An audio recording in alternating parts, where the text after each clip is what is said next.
Hello friends, Anu's cooking വേൾഡിലേക്ക് എല്ലാവർക്കും സ്വാഗതം.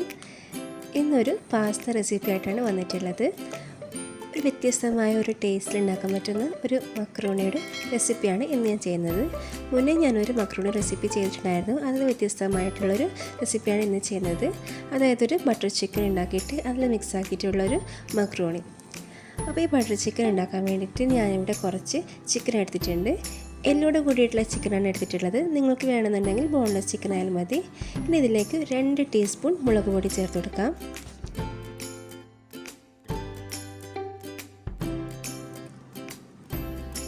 കാൽ ടീസ്പൂൺ മഞ്ഞൾപ്പൊടി ചേർത്ത് കൊടുക്കുന്നുണ്ട്.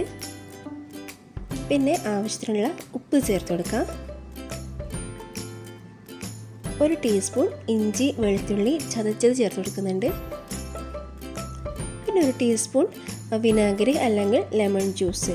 ഇതെല്ലാം കൂടി നന്നായിട്ടൊന്ന് മിക്സ് ചെയ്തെടുക്കണം.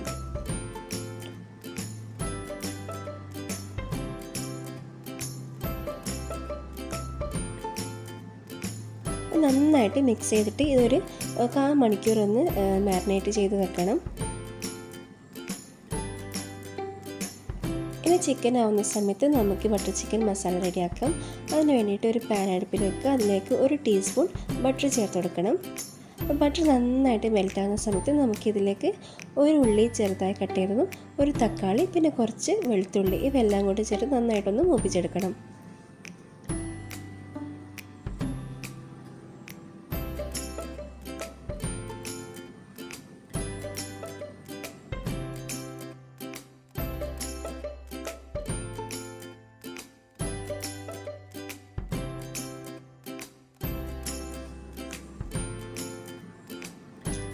ഇനി ഇതിലേക്ക് ആവശ്യത്തിനുള്ള ഉപ്പ് ചേർത്ത് കൊടുക്കാം.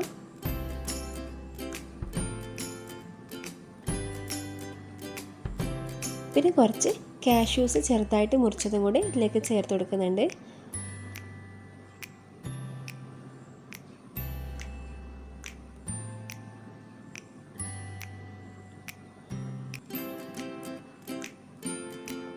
അപ്പോൾ ജസ്റ്റ് ഒന്ന് കളർ ചേഞ്ച് ആകുന്ന സമയത്ത് നമുക്കിതിലേക്ക് 1/2 ടീസ്പൂൺ റെഡ് ചില്ലി പൗഡറും പിന്നെ 1/2 ടീസ്പൂൺ ഗരം മസാല പൊടി ഇതിലേക്ക് ചേർത്ത് കൊടുക്കാം.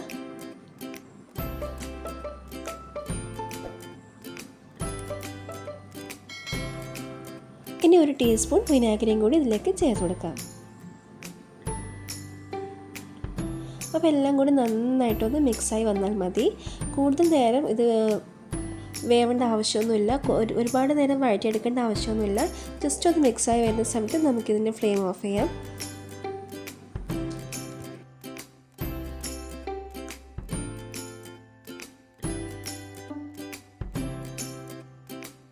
ഇത് തണുത്ത് വരാൻ വേണ്ടിയിട്ട് നമുക്ക് കുറച്ച് നേരം മാറ്റി വെക്കാം. അതിനുശേഷം നമുക്കിതൊന്ന് മിക്സിയിട്ട് അടിച്ചെടുക്കാം. അപ്പോൾ ആ നേരം കൊണ്ട് നമുക്കൊന്ന് ചിക്കൻ ഫ്രൈ ചെയ്തെടുക്കാം. അതിന് വേണ്ടിയിട്ട് ഒരു പാൻ അടുപ്പിൽ വെച്ചിട്ട് അതിലേക്ക് ആവശ്യമുള്ള ഓയിൽ ചേർത്ത് കൊടുക്കാം. ഓയിൽ നന്നായിട്ട് ചൂടാകുന്ന സമയത്ത് നമുക്ക് നേരത്തെ മാരിനേറ്റ് ചെയ്ത് വെച്ചിട്ടുള്ള ചിക്കൻ പീസസ് ഓരോന്നായിട്ട് ഇട്ട് കൊടുത്തിട്ട് നന്നായിട്ടൊന്ന് പൊരിച്ചെടുക്കണം.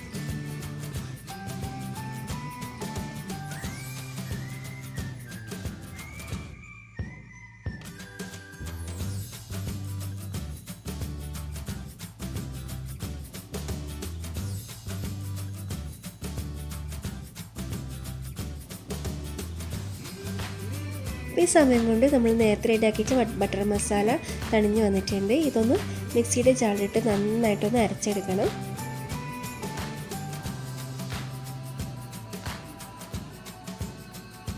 ഇതിലേക്കൊരൽപ്പം പാല് ചേർത്തിട്ടാണ് ഞാനിവിടെ അടിക്കുന്നത്. വെള്ളം ചേർക്കുന്നില്ല. ഒരൽപ്പം പശുവിൻ്റെ പാല് ചേർത്തിട്ടൊന്ന് നല്ല ഫൈൻ പേസ്റ്റായിട്ടൊന്ന് അരച്ചെടുക്കാം.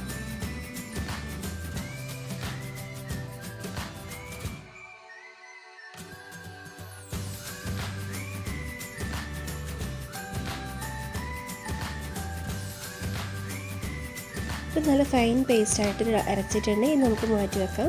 ഇനി നമുക്ക് മക്രോണി റെഡിയാക്കണം. അതിന് വേണ്ടിയിട്ട് ഒരു വലിയ പാത്രത്തിൽ കുറച്ചധികം വെള്ളം എടുത്തിട്ടുണ്ട്. അപ്പോൾ വെള്ളത്തിലേക്ക് ആവശ്യമായിട്ടുള്ള ഉപ്പ് ചേർത്ത് കൊടുക്കാം. നന്നായിട്ട് തിളച്ച് വരുന്ന സമയത്ത് നമുക്കിതിലേക്ക് എടുത്തു വെച്ചിട്ടുള്ള മക്രോണി ചേർത്ത് കൊടുക്കാം. ഞാനിവിടെ 400 ഗ്രാമിൻ്റെ ഒരു പാക്കറ്റ് മക്രോണിയാണ് എടുത്തിട്ടുള്ളത്. ഇനി ഇതിലേക്ക് ഒരൽപ്പം ഓയിൽ ചേർത്ത് കൊടുക്കുന്നുണ്ട്. അപ്പോൾ മക്രോണി നന്നായിട്ട് വെന്ത് വരുന്ന സമയത്ത് നമുക്കിതൊന്ന് ഡ്രൈൻ ചെയ്തെടുക്കണം.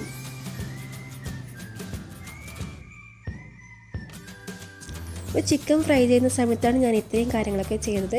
ആ സമയത്തുള്ള ചിക്കൻ നന്നായിട്ട് ഫ്രൈ ആയി വന്നിട്ടുണ്ട്. ഇനി ഒരു വലിയൊരു പാൻ വെക്കുക. അതിലേക്ക് 1.5 ടീസ്പൂൺ ബട്ടർ ചേർത്ത് കൊടുക്കുക. അതിലേക്ക് നമ്മൾ നേരത്തെ അരച്ച് വെച്ചിട്ടുള്ള ആ ബട്ടർ മസാല ചേർത്ത് കൊടുക്കുക. ഒരല്പം വെള്ളം അതിൽ ആ പാത്രത്തിലാക്കിയിട്ട് ഒഴിച്ചു കൊടുക്കുന്നുണ്ട്. പിന്നെ അതിൽ ഞാൻ പച്ചമുളക് ചേർത്തിട്ടില്ല. അപ്പോൾ നിങ്ങൾക്ക് എരിവിനനുസരിച്ച് നിങ്ങൾക്ക് പച്ചമുളക് ചേർക്കുന്നെങ്കിൽ ചേർക്കാം. ഇപ്പം ഞാൻ പച്ചമുളകൊന്നും ചേർക്കാതെയാണ് ചെയ്യുന്നത്. കുറച്ച് പച്ചമുളക് ചേർത്ത് കഴിഞ്ഞാൽ കൂടുതൽ ടേസ്റ്റ് ഉണ്ടാവും.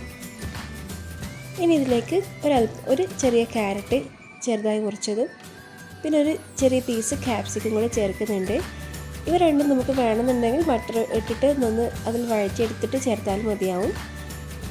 അല്ലാന്നുണ്ടെങ്കിൽ ഇതുപോലെ ചേർത്തെടുക്കുക. അപ്പം ക്യാപ്സിക്കം ക്യാരറ്റൊന്നും കൂടുതൽ നേരം വേവാനൊന്നും വേണ്ട. അപ്പോൾ നമുക്ക് കഴിക്കുന്ന സമയത്തൊന്ന് കടിക്കുന്ന ആ ഒരു രീതിയിൽ കഴിക്കാനൊന്ന് കൂടുതൽ ടേസ്റ്റ് ഉണ്ടാവുക. ഇനി ഇതിലേക്ക് ആവശ്യമുള്ള ഉപ്പും കൂടെ ചേർത്ത് കൊടുക്കുന്നുണ്ട്.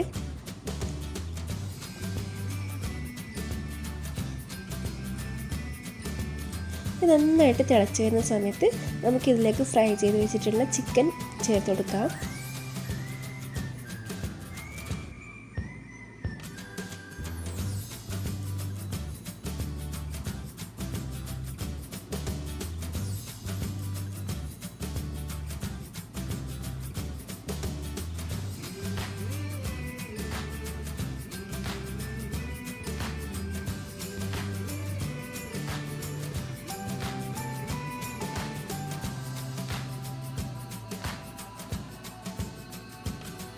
അപ്പോൾ ബട്ടർ ചിക്കൻ്റെ ഒരു ഗ്രേവി നന്നായിട്ട് തിളച്ച് വന്നിട്ടുണ്ട്. ഇനി ഇതിലേക്ക് നമ്മൾ വേവിച്ച് വെച്ചിട്ടുള്ള മക്രോണി ചേർത്ത് കൊടുക്കുക.